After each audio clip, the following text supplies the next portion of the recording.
राज्यावर 9 लाख कोटींचं कर्ज।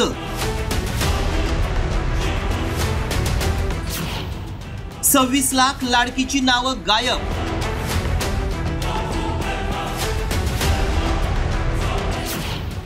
लाडकी योजनेत 4900 कोटींचा घोटाळा।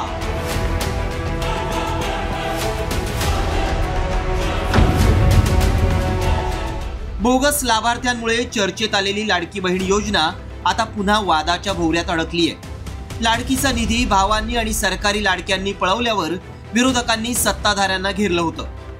त्यात आता लाडकी बहीण योजनेत तब्बल 4900 कोटींचा घोटाळा झाल्याचा आरोप खासदार सुप्रिया सुळे यांनी केलाय। 26 लाख महिला कमी केल्या लाडकी बहीण योजना। 26 लाख मोठा प्रश्नच आहे ना। म्हणजे 4900 कोटी रुपयाचा भ्रष्टाचार आहे। पैसे गेले कुठे ते म्हणतात पुरुषांनी काढले। कुठल्या पुरुषांनी पैसे काढले? ज्या मोठा घोटाळा आहे ना, आरोप मी करत नाही, सरकारी डेटा आहे, हा माझा डेटा नाही आहे, सरकारचा डेटा।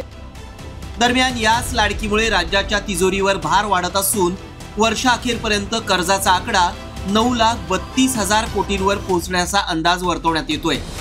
दुसरीकडे चालू आर्थिक वर्षाच्या अखेरीस सरकारला एकूण कर्जावरील व्याजापोटी 65,000 कोटी द्यावे लागणार आहेत। गेल्या 4 वर्षात व्याजापोटी किती हजार कोटी भरावे लागतील पाहूया।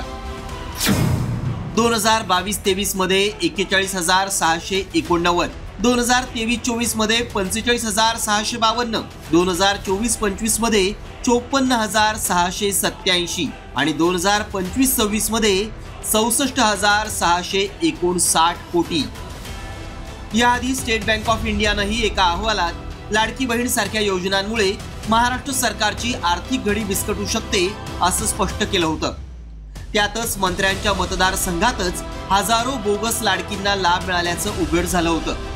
त्यामुळे निवडणुकीच्या काळात घोषित झालेल्या आणि पुढे विरोधकांच्या आरोपांमुळे नेहमी चर्चेत राहिलेल्या लाडकी बहीण योजनेतला घोटाळ्याचा आरोप खरा आहे का? तसा असेल तर या घोटाळ्याला जबाबदार कोण, असे अनेक प्रश्न निर्माण होत आहेत। ब्युरो रिपोर्ट, साम टीव्ही न्यूज। आता isakal.com आहे देशातील नंबर 1 ची मराठी न्यूज वेबसाईट। प्रत्येक अपडेटसाठी isakal.com ला नक्की भेट द्या।